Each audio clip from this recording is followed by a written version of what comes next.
At a family event, my sister announced, "Sign over the deed to the $8.8 million estate to me." When I refused, my mom slapped me in front of everyone and snapped, "You don't have a choice. Do what you're told."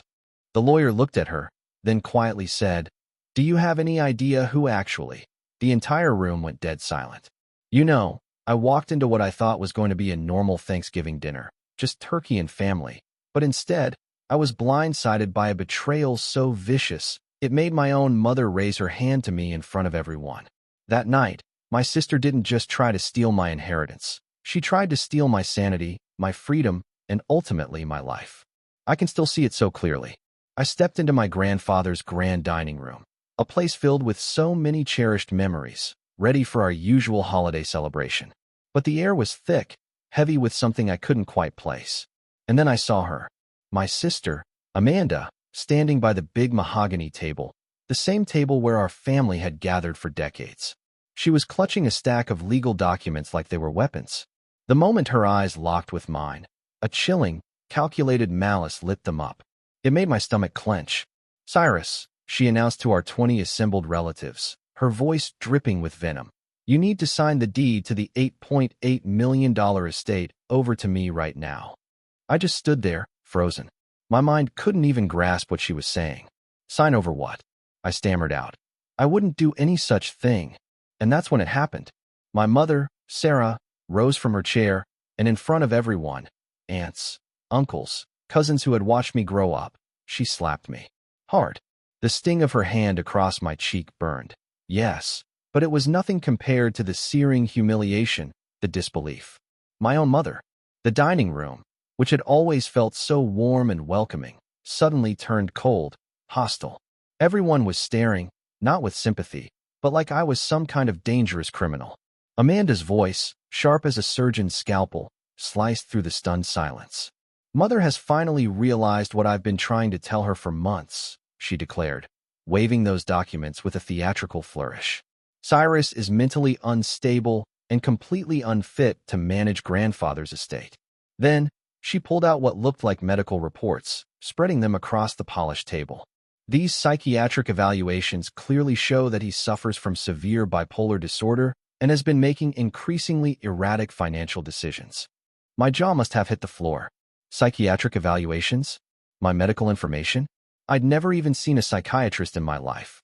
Yet, there they were, official-looking papers claiming I'd been diagnosed with multiple mental health conditions over the past several months, complete with doctor signatures and clinic stamps. It was an absolute nightmare. My mother's face was crumpled, tear-streaked, and she looked genuinely anguished. "I'm so sorry, sweetheart," she whispered, her trembling fingers reaching for me. "But Amanda is right. You've been acting so strange lately, forgetting conversations, making wild statements about money. I can't risk you destroying everything your grandfather worked so hard to build." Her words twisted the knife even deeper. I saw Uncle Robert, my dad's younger brother, shift uncomfortably in his chair. His weathered hands gripped his coffee cup so tightly I thought it might shatter. He caught my eye for just a moment, gave an almost imperceptible shake of his head, and then looked away. Something in his expression. He knew more than he was saying. "The medical evidence is overwhelming," Amanda continued, her voice gaining strength, sensing the family's growing acceptance of her twisted narrative. "Dr. Harrison at the Riverside Psychiatric Center has been treating Cyrus for 8 months now. His condition has deteriorated significantly, and he's been talking about using the inheritance money for increasingly bizarre investment schemes." "Amanda, what are you talking about?" I pleaded, my voice hoarse. "I've never been to any psychiatric center. I don't even know a Dr. Harrison. These documents are completely fabricated." But then Aunt Patricia, my mother's sister, stood up. Her normally gentle demeanor was replaced by something hard, suspicious. "Cyrus, honey," she said, her tone condescending. "Denial is a classic symptom of your condition. The family has to protect itself from your poor judgment. Amanda has shown U.S. bank records proving that you've already tried to access the estate funds inappropriately." More papers appeared on the table, these showing what looked like attempted wire transfers and suspicious financial activity linked to accounts bearing my name. The documentation looked legitimate, bank logos and official stamps, everything. I even recognized my signature on several forms, though I had no memory of ever signing them. The family lawyer, Benjamin Walsh, sat quietly in the corner. A thin man in his 50s with silver hair and sharp blue eyes that seemed to miss nothing. He was just observing, an unreadable expression on his face. I had expected him to defend my interests, the estate's primary beneficiary, but he remained silent, occasionally taking notes in a leather portfolio. It was unnerving. Even my younger cousin Jake, barely 21, had his phone out, recording everything. "This is just for family documentation," he explained when he saw me notice the camera. Amanda suggested we should keep records of tonight's proceedings for legal purposes. The chilling suggestion that my own family was building a case against me, that these people who'd celebrated my birthdays and supported me were now treating me like I was mentally incompetent. It sent shivers down my spine. Amanda sensed the momentum shifting, pressing her advantage like a predator. If Cyrus refuses to sign these papers voluntarily, I'm prepared to have him committed for psychiatric evaluation. Dr. Harrison has already signed the necessary forms for an involuntary commitment. We can have him taken to a secure facility tonight, if necessary. The threat hit me like a physical blow. Locked up, in a mental institution, based on falsified medical reports. The casual way she discussed destroying my freedom, my life, made me realize how thoroughly she had planned this assault. And seeing several relatives who'd initially looked uncomfortable now nodding in agreement with Amanda. The fake medical evidence was so convincing, and my protests, well, they sounded exactly like the denial Aunt Patricia had described as a symptom of mental illness. I was trapped. Then, Uncle Robert finally spoke up, his voice barely above a whisper. "Maybe we should slow down a bit. This is all happening very fast, and Cyrus deserves a chance to respond to these allegations properly." Amanda's eyes flashed with anger at the first sign of resistance. "Uncle Robert, with all due respect, Cyrus has had months to get help for his condition. Instead, he's been hiding his illness and putting the entire family's financial security at risk. We can't afford to wait any longer." She turned to address the entire room, brimming with the confidence of someone who held all the cards. "I've consulted with legal experts. If Cyrus doesn't sign these transfer documents by midnight tonight, I'll have no choice but to initiate emergency proceedings to have him declared mentally incompetent. The court will appoint a guardian, and that process could take years and cost hundreds of thousands in legal fees." Midnight. The deadline felt like a sword hanging over my head. I was cornered, no allies, no way to prove my innocence. The evidence against me looked so convincing, and my family, even my own mother, believed Amanda's lies. Benjamin Walsh closed his portfolio. He looked directly at Amanda for the first time all evening, his expression completely neutral.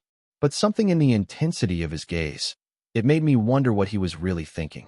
I needed space. I excused myself from the dining room, retreating to my grandfather's study. The familiar smell of old leather and pipe tobacco usually brought comfort, but tonight it only reminded me of everything I was about to lose. The walls were lined with books he'd collected over 70 years. His massive oak desk still held the fountain pen he'd used to sign important documents. As I sat in his worn leather chair, trying to process this unfolding nightmare, I noticed something I'd never seen before. Behind a section of the bookshelf, dedicated to American history, there was a gap between two volumes. It revealed what looked like a hidden safe, built into the wall. My grandfather was meticulous about security, but he'd never mentioned concealed compartments. The safe's combination lock was an old mechanical model, numbers worn smooth from decades of use. On a desperate impulse, I tried his birthday. Nothing. My grandmother's? Still nothing. Then, I remembered something he'd told me years ago, about the importance of family history. I entered the year our family had first arrived in America. Click. The heavy door swung open.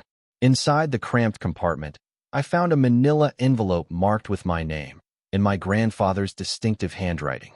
It contained a letter, dated exactly 1 week before his death, along with several other documents that would change everything I thought I knew about my family. The letter began with words that made my hands tremble. "My dear Cyrus, if you are reading this, then Amanda has begun her final assault on our family's integrity, just as I predicted she would." My grandfather's careful script continued. "I have known about your sister's true nature for many years, but I lacked sufficient proof to act until recently. 3 months ago, I hired a private investigator named Marcus Chun to document her activities. What he discovered will shock you, but it will also give you the weapons you need to protect yourself and our family from her manipulations. The next document was a comprehensive investigative report detailing Amanda's involvement in our father's business collapse 5 years earlier. According to the PI's findings, Amanda had systematically sabotaged Dad's construction company by leaking confidential bid information to competing contractors. She'd had access to his files through her job as his administrative assistant, and she used that access to ensure he lost every major contract for 8 months straight. The financial records were devastating. Amanda had secretly taken out loans against the business using forged documents and her access to Dad's accounts. When those loans went into default, they triggered a cascade of financial problems that ultimately destroyed the company Dad had spent 20 years building. The investigator had documented phone calls between Amanda and representatives from rival construction firms, transcripts showing her providing detailed information about Dad's pricing strategies, material costs, and project timelines. In exchange, she received cash payments deposited into secret accounts under fake names. But the most heartbreaking discovery was the connection between Amanda's sabotage and our father's fatal heart attack. The stress of losing his business, combined with the shame of bankruptcy and the impact on our family's reputation, had literally killed him. Amanda hadn't just stolen money. She had murdered our father through calculated psychological torture. And the report revealed even more disturbing information. Amanda had been embezzling money from our grandmother's nursing home fund for over 2 years. While claiming she couldn't afford to contribute, she had actually been skimming money from the account, spending it on luxury vacations, expensive clothes, and a secret apartment in downtown Hartford. Photographs in the file showed Amanda at exclusive restaurants, wearing designer jewelry, driving a BMW she'd supposedly leased with borrowed money. The contrast between her claimed poverty and her actual lifestyle was stark, undeniable. My grandfather's letter continued. The psychiatric reports she has shown your mother are completely fabricated. Dr. Harrison is a corrupt physician who has been paid to create false medical records for Amanda's schemes. She has used similar tactics against other wealthy families in Connecticut and Massachusetts. The final page contained a warning that made my blood run cold.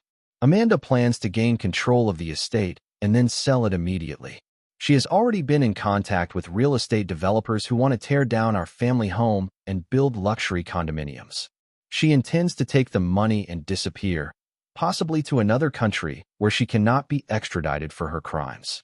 As I absorbed this information, I could hear voices escalating downstairs. Amanda was growing more aggressive with any relatives who showed an ounce of sympathy for me.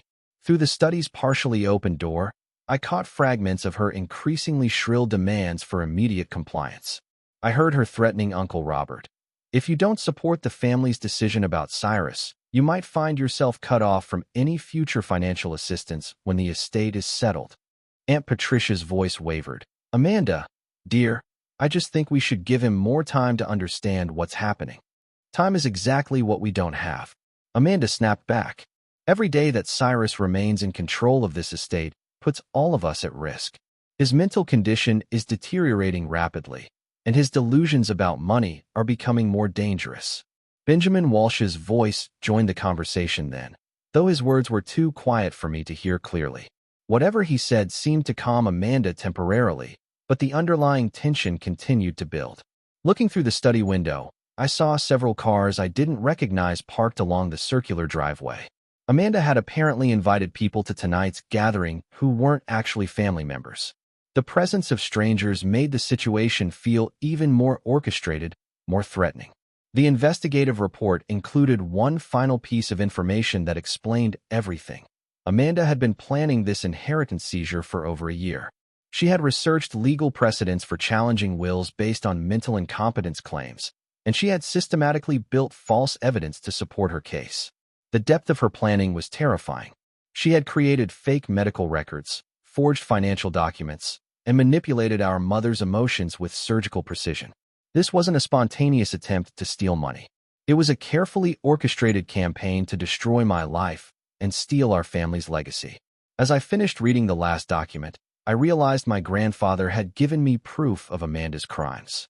But I still had no idea how to use that proof to stop her. Everyone downstairs believed her lies. and my protest would just sound like the mental illness symptoms she had described. The clock on the study wall showed less than 4 hours until Amanda's midnight deadline. I needed allies, but everyone I trusted had already been turned against me by her manipulation and false evidence. I knew I had to confront Benjamin Walsh. Something about his behavior during Amanda's presentation had seemed off, and I needed to understand whose side he was really on. I found him alone in the library, supposedly reviewing legal documents, but his attention seemed focused elsewhere. "Mr. Walsh," I said quietly, closing the library door behind me, "I need to ask you some very direct questions about what's happening here tonight." He looked up from his papers, those sharp blue eyes studying my face for a long moment. "I was wondering when you would seek me out, Cyrus. Please sit down. We have much to discuss." His tone was completely different from what I'd heard downstairs. There was no condescension or concern about my supposed mental health. Instead, he spoke to me like an equal, which was the first normal interaction I'd had all evening. "Before we begin," he continued, "I need to tell you something that will change your understanding of everything that's happened tonight. My name is Benjamin Walsh, but I'm not your family's lawyer. I'm a special agent with the Federal Bureau of Investigation, Financial Crimes Division." The words hit me like a lightning bolt. "FBI?" I stared at him in complete shock, unable to process what he'd just revealed. "You're FBI? But you've been our family lawyer for months. You handled my grandfather's funeral arrangements." Agent Walsh reached into his jacket and produced official federal identification credentials. "Your real family lawyer, Thomas Morrison, died in a car accident 3 months ago. The circumstances of his death raised red flags in our fraud investigation unit. Mr. Morrison had been asking questions about suspicious banking activity related to your family's accounts. The revelation that our actual lawyer was dead sent chills down my spine. You think Amanda killed him? We can't prove that yet," he said, closing his credentials and leaning forward. But the timing was extremely convenient for her plans.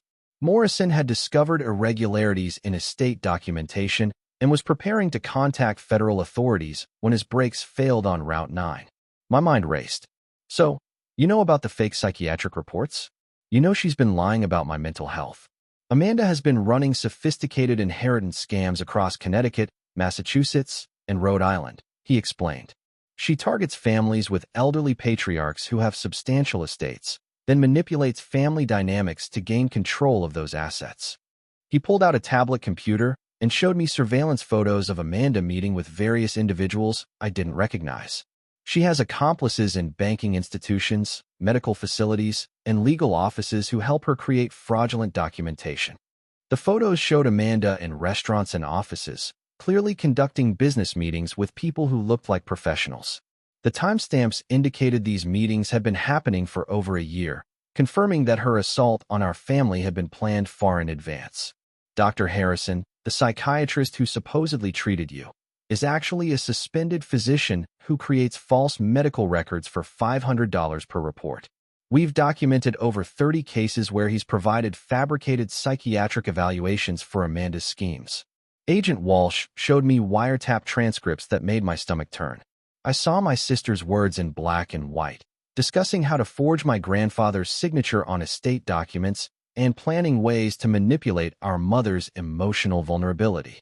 "Amanda has already transferred $2 million from your grandfather's estate to offshore banking accounts in the Cayman Islands and Switzerland," he revealed.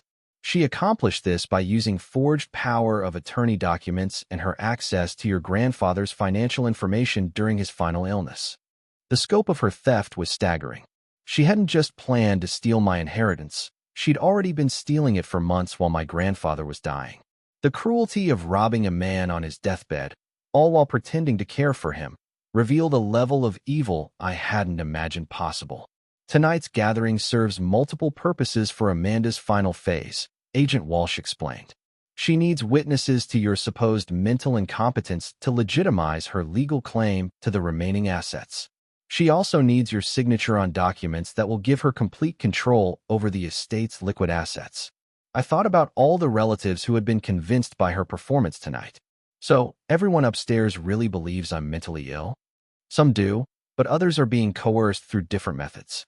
Amanda has been collecting compromising information about various family members for months. She has evidence of tax evasion, insurance fraud, and other illegal activities that she uses to ensure compliance with her plans. The idea that my sister had been systematically blackmailing our own relatives was almost too horrible to believe. How long have you known about tonight's plan? We've been monitoring her communications for 3 months. We knew she was planning to make her final move during the Thanksgiving gathering, but we needed her to attempt the actual fraud before we could make arrests. Federal prosecutors require evidence of completed crimes, not just conspiracy. Agent Walsh's explanation made me realize that I was essentially bait in an FBI investigation. So, you're using me to catch her in the act? We're using her greed and arrogance against her.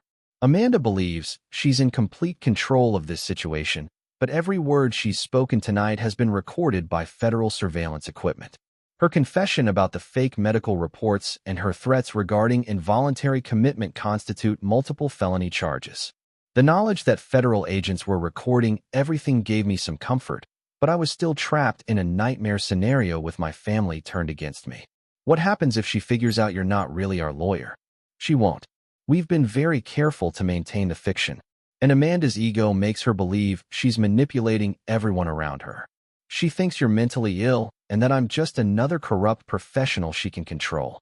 Agent Walsh showed me more surveillance evidence, including photographs of Amanda's secret apartment and documentation of her lavish spending while claiming financial hardship.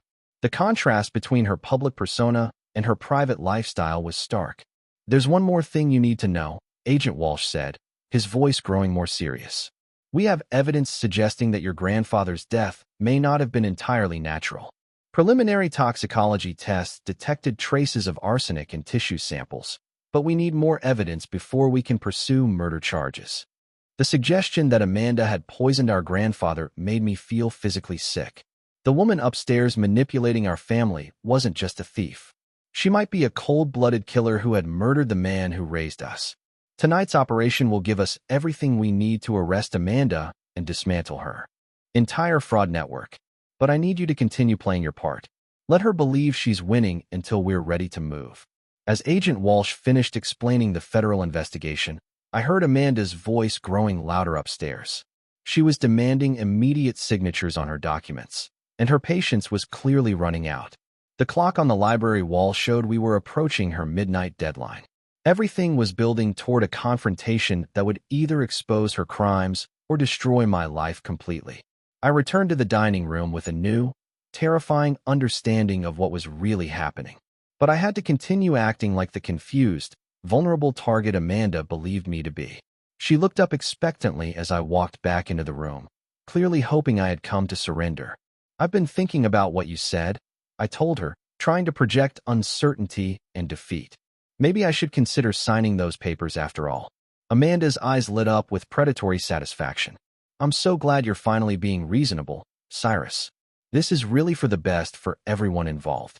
But her moment of triumph made her careless. Instead of simply accepting my apparent surrender, she began revealing details about her plans that she should have kept secret. The alcohol she'd been drinking throughout the evening was loosening her tongue, and her confidence was making her reckless. I've already spoken with real estate developers about the property, she announced to the gathered family.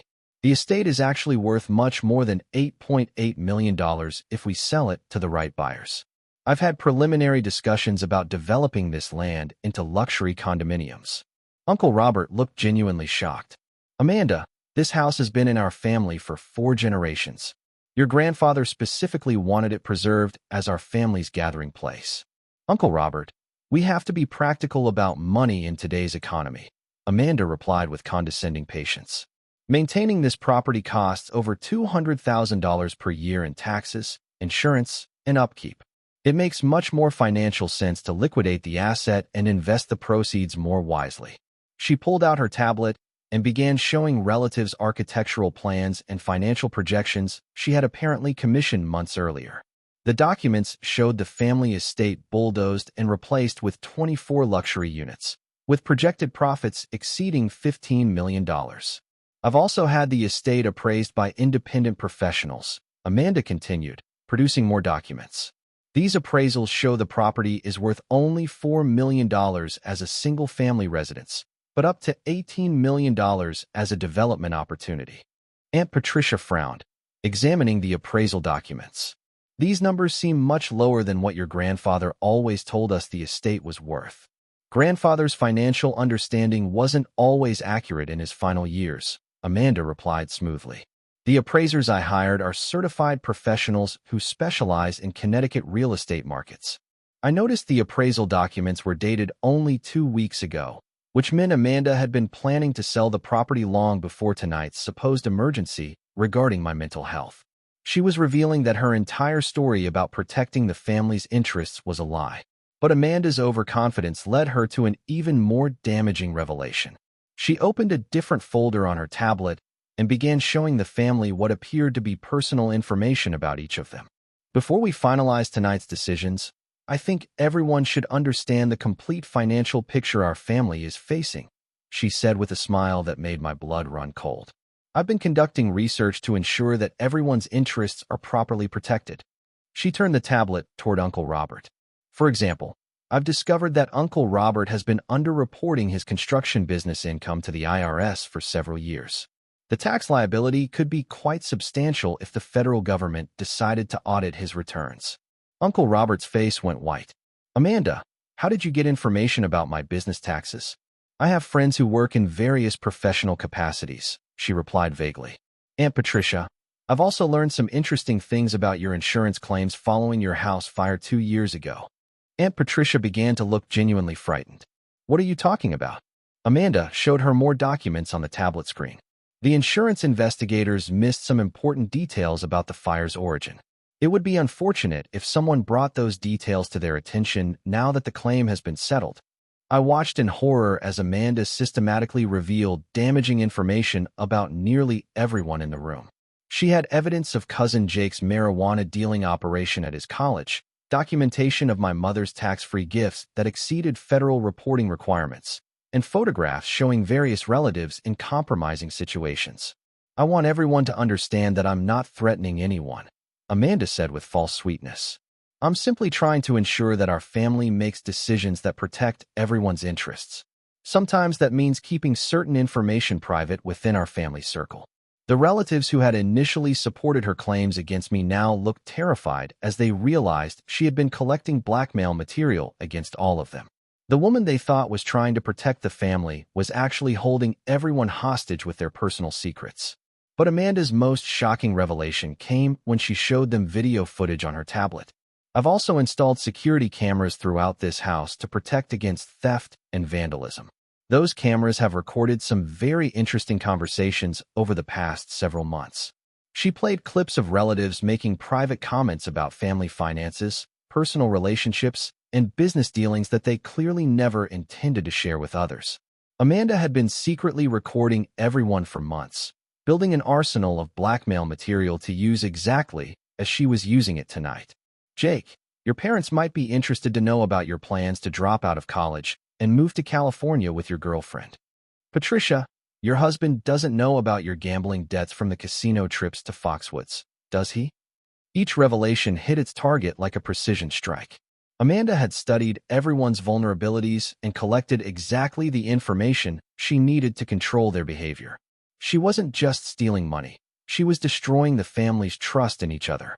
My mother sat in stunned silence as she realized how thoroughly Amanda had manipulated not just her emotions, but everyone's secrets and fears. The daughter she thought was protecting the family was actually holding everyone prisoner with their own private information. I need signatures on these transfer documents tonight, Amanda declared, returning to her original demand. Anyone who chooses not to support this decision might find that their personal information becomes less private than they would prefer. The room filled with a terrible silence as everyone processed what Amanda was really telling them. She had turned their family gathering into a hostage situation where compliance was ensured through blackmail and intimidation. Agent Walsh sat quietly, observing Amanda's confession to multiple federal crimes, including extortion, blackmail, invasion of privacy, and conspiracy. Every word she spoke was being recorded by federal surveillance equipment, giving prosecutors everything they needed for a comprehensive criminal case. But Amanda wasn't finished. She looked directly at me with cold calculation. Cyrus, you have exactly 30 minutes to sign these papers before I contact Dr. Harrison about emergency psychiatric commitment proceedings. After midnight, your cooperation becomes irrelevant because you'll be in a secure facility undergoing treatment for your mental health crisis. The countdown to midnight felt like a bomb timer ticking toward an explosion that would destroy everything I cared about. Amanda had cornered not just me, but our entire family, using their secrets and fears as weapons to ensure their silence and compliance. The trap was set, but I still didn't know when or how Agent Walsh planned to spring it. All I could do was continue playing my role and hope that federal justice would arrive before Amanda's deadline destroyed my life forever. I looked around the room at my family members' frightened faces and realized that this was the moment everything had been building toward. Amanda thought she held all the cards, but she had no idea that her entire scheme was built on a foundation that had already crumbled. Standing up slowly, I addressed the room with a calm confidence that surprised even me. Amanda, before I sign anything, I think our family deserves to know the complete truth about what's been happening here. She looked annoyed, but not particularly concerned. Cyrus, we don't have time for more of your confused rambling. You need to focus on the reality of your situation. The reality is that everything you've told our family tonight is based on a fundamental misunderstanding, I said, pulling out the documents I had found in my grandfather's safe. You see, our grandfather anticipated exactly what you would try to do, and he took legal action to protect all of us from your schemes. Amanda's confident expression wavered slightly. What are you talking about? I held up the official trust documentation that my grandfather had filed with both federal and state authorities months before his death. The $8.8 million estate you're trying to claim doesn't actually belong to any individual family member anymore. Grandfather transferred the entire estate into an irrevocable family trust with me as the sole trustee. The room erupted in confused murmurs as relatives tried to understand what this meant. Amanda grabbed the documents from my hands and scanned them frantically, her face growing paler with each page. This is impossible, she said, her voice rising. These documents are fake. You forged these to try to get out of signing the transfer papers. The trust was established through the law firm of Morrison, Chun and Associates in Hartford. I continued calmly. All the documentation has been filed with the Connecticut Secretary of State's office, the Internal Revenue Service, and the federal court system. You can verify the authenticity of these documents through any of those agencies. Agent Walsh spoke for the first time in over an hour. I can confirm that these trust documents are completely legitimate and legally binding. The estate transfer was properly executed according to Connecticut state law and federal tax regulations. Amanda stared at the trust paperwork as if she could make it disappear through sheer force of will. But this means that all my legal research, all the psychiatric evaluations, all the transfer documents I prepared are completely worthless. That's exactly what it means, I said. You can't claim mental incompetence against me to seize control of property that isn't mine to begin with. The trust owns the estate, and the trust has very specific provisions about how it operates. I showed the family the relevant sections of the trust documentation. Grandfather included specific language preventing any family member from using mental health claims to alter the trust's management. He also created protections for all family members against financial liability and provided funding for legal defense if anyone tries to challenge the trust structure. Uncle Robert looked up from reading the documents with obvious relief. This means Amanda's threats about tax audits and insurance investigations don't have any power over the trust's assets. Exactly, I explained. The trust has provisions for protecting beneficiaries from exactly the kinds of blackmail and extortion that Amanda has been using tonight. Everyone in this room is protected by the trust's legal structure from retaliation based on personal information. Amanda's tablet computer, which had been her weapon of blackmail just minutes earlier, now looked like nothing more than an expensive toy. The secrets she had collected couldn't be used to control people who were protected by an ironclad legal trust. But the trust documents revealed even more devastating information about Amanda's criminal activities. My grandfather had included detailed appendices documenting her embezzlement from his accounts, her role in our father's business failure, and her manipulation of various family members over the years. Grandfather spent months collecting evidence of your crimes, Amanda, I said, showing the family photographs and financial records that proved her theft.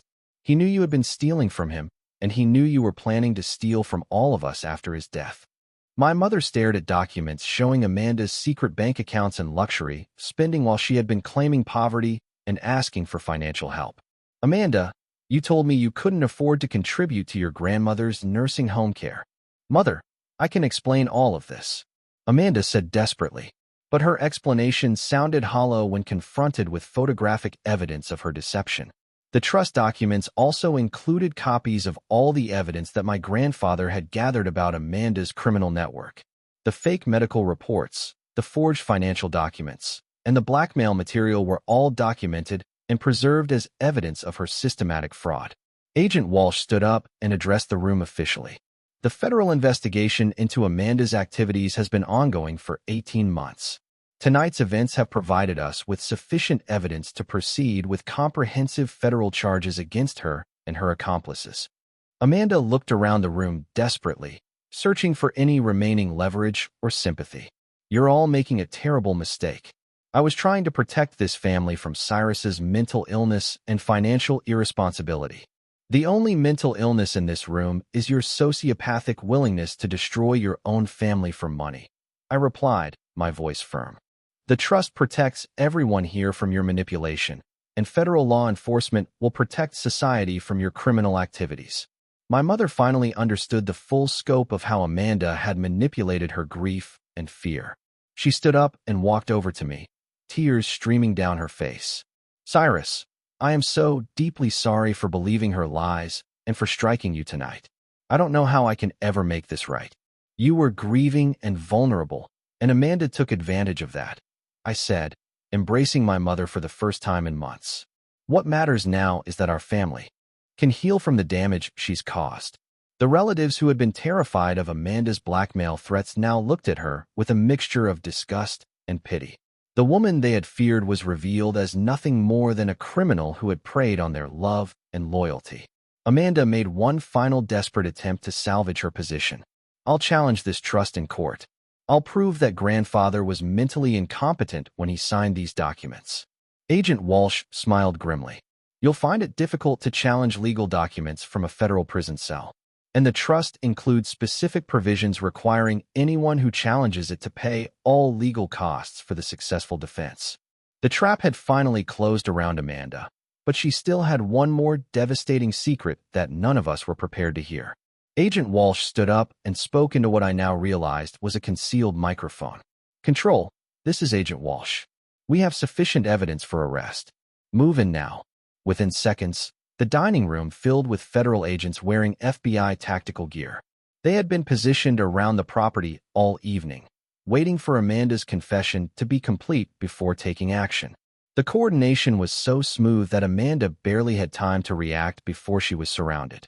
Amanda Chun, Agent Walsh said formally, producing handcuffs and a federal arrest warrant. You are under arrest for conspiracy to commit fraud, money laundering, extortion, blackmail, identity theft, and violation of federal banking regulations. As the agents began reading Amanda her constitutional rights, something inside her seemed to snap completely. Instead of the fear or remorse I might have expected, she began laughing in a way that made my skin crawl. It wasn't the laugh of someone who found something funny. It was the laugh of someone whose grip on sanity had finally broken. You think you're so clever, don't you? She said, looking directly at me with eyes that seemed to burn with hatred. You think you've won something important here tonight.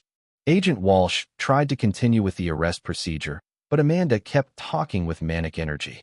Before you take me away, let me give this family one final gift. Let me tell you about dear sweet grandfather's last few weeks of life.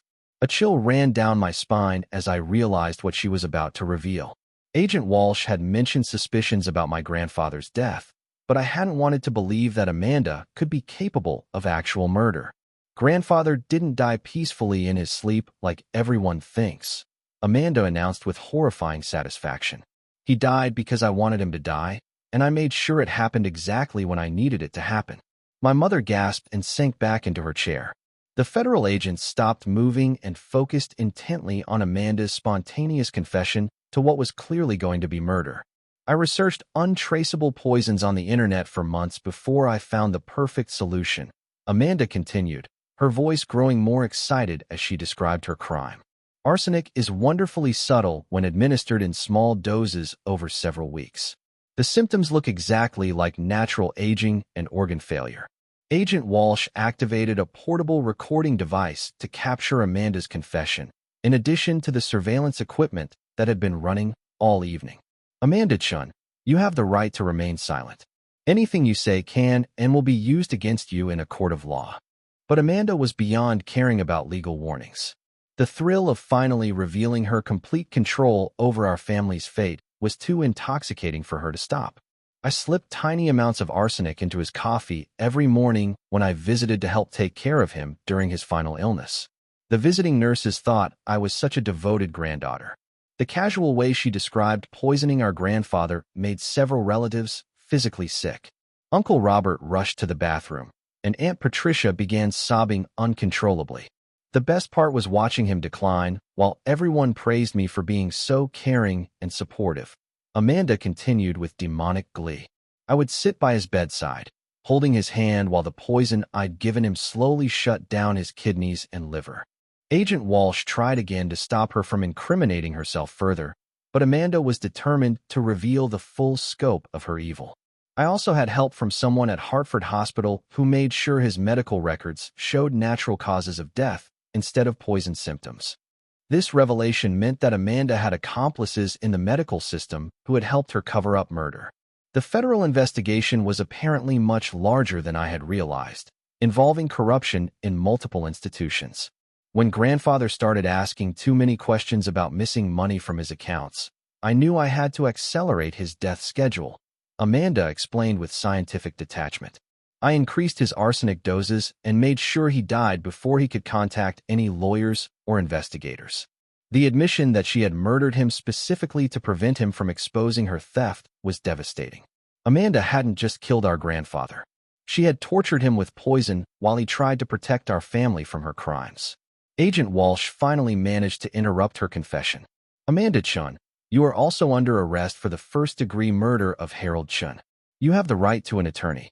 If you cannot afford an attorney, one will be appointed for you. But Amanda just laughed louder. You'll never be able to prove murder unless you exhume his body and test for arsenic. And even if you do find poison, you'll never be able to prove that I was the one who administered it. We exhumed your grandfather's remains 3 weeks ago, Agent Walsh replied calmly. The toxicology results confirmed lethal levels of arsenic in his tissue samples. Your confession tonight provides the final evidence we needed to prove you were the source of that poison. For the first time all evening, Amanda looked genuinely shocked. She had no idea that federal investigators had already gathered physical evidence of her murder. Her confident confession had just sealed her fate for a crime she thought she had gotten away with. The federal agents placed Amanda in handcuffs and began escorting her toward the front door, but she wasn't finished trying to hurt our family. As they led her past my mother's chair, she leaned down and whispered something that made my mother scream in anguish. What did she say to you? I asked, rushing to comfort my mother. Through her tears, my mother managed to repeat Amanda's final cruelty. She said that our father's heart attack was just the beginning, and that she had been planning to poison me next if I didn't cooperate with her inheritance plans. The suggestion that Amanda had been planning to murder our mother as well was the final proof that we weren't dealing with a desperate criminal, but with a calculating sociopath who viewed family members as obstacles to be eliminated. As the federal agents loaded Amanda into their vehicle, she continued screaming threats and accusations at everyone who had failed to support her schemes. Her complete break from reality made it clear that she was not just a criminal, but someone whose mental state had deteriorated beyond any possibility of redemption. Agent Walsh approached me as the other agents finished securing the crime scene. I need you to know that Amanda's confession tonight will result in federal charges that could include the death penalty. Are you prepared for what that might mean for your family? Looking around at my relatives who were still processing the horror of what they had witnessed, I realized that Amanda's arrest was just the beginning of a long healing process for all of us. She made her choices, I said finally. Now she has to face the consequences of those choices. Our family needs to focus on recovering from the damage she's caused, not on protecting someone who was willing to kill us for money. The woman who had been my sister was gone, replaced by a monster who had murdered our grandfather and planned to murder our mother. Justice had arrived, But the emotional cost of that justice was going to take years for our family to fully understand. 6 months later, I stood in the same dining room where Amanda had tried to destroy our family. But everything felt completely different now. The heavy atmosphere of fear and manipulation had been replaced by something I hadn't experienced in years: genuine peace and security. The federal trial had concluded 3 weeks ago with Amanda receiving a life sentence without the possibility of parole. The evidence against her had been overwhelming, and her own videotaped confession had made the prosecution's case ironclad. She would spend the rest of her life in federal prison, which meant our family could finally begin healing without fear of her return. My mother had undergone intensive therapy to process not just her grief over losing my grandfather, but also the trauma of realizing how completely Amanda had manipulated her emotions and judgment. The guilt she felt about striking me that night had been eating away at her. But our relationship had grown stronger through honest communication about what we had both experienced. "I keep wondering how I could have been so blind to what she was really doing," my mother said as we sat together in the study where I had first discovered my grandfather's hidden evidence. "The signs were all there, but I was so afraid of being alone that I let her convince me you were the problem." Amanda was a master manipulator who had been practicing her techniques for years, I replied, holding my mother's hand. "She studied your vulnerabilities and used them against you with surgical precision. What matters now is that we're both free from her influence and can build an honest relationship going forward." The family trust had worked exactly as my grandfather had intended. Instead of creating conflict over inheritance, it had provided security and protection for everyone who had been targeted by Amanda's schemes.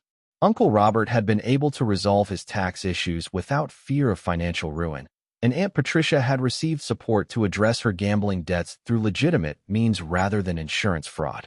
Cousin Jake had used trust funds to complete drug rehabilitation treatment and was now working as an apprentice electrician while finishing his college degree online. The young man who had been dealing marijuana and headed towards serious legal trouble was building a legitimate career with the support and guidance of family members who genuinely cared about his success. The trust had also enabled us to establish the Harold Chin Foundation for Elder Abuse Prevention, which provided resources and support for families dealing with financial exploitation of elderly relatives. My grandfather's legacy was now helping other families avoid the kind of manipulation and theft that Amanda had inflicted on us.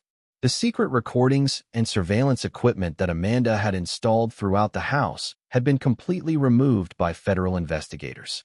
Our family gatherings were now private again, based on trust and genuine affection rather than fear of exposure and blackmail.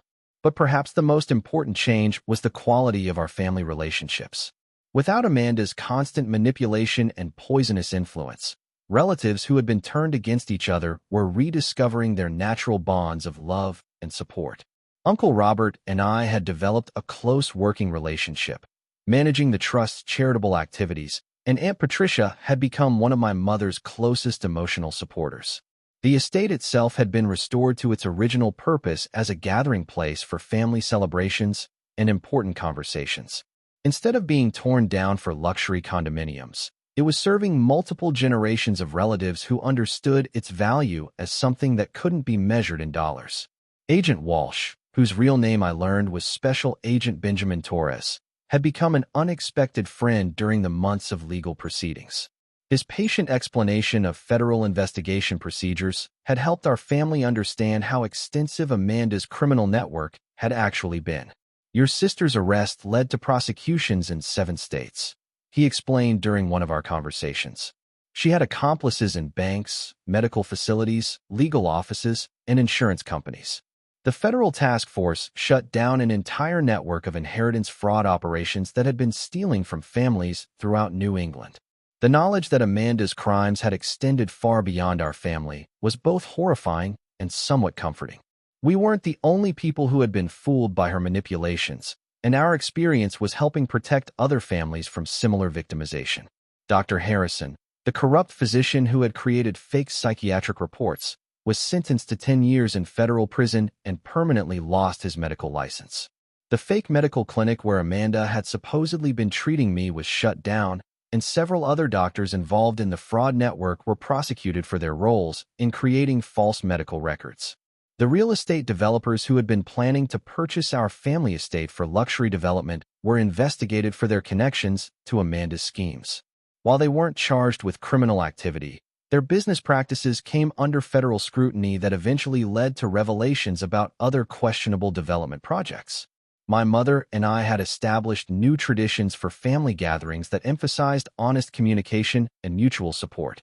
Instead of formal dinners where people felt pressure to present perfect facades, we organized casual activities where relatives could share their genuine thoughts and concerns without fear of judgment or manipulation.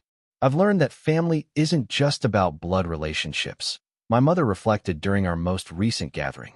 It's about people who choose to support each other through difficult times and celebrate each other's successes without hidden agendas. The trust structure had given me significant responsibility for managing family resources, but it had also provided clear guidelines about how those resources should be used for everyone's benefit. Instead of creating resentment about unequal inheritance, the trust had become a source of security and opportunity for the entire extended family.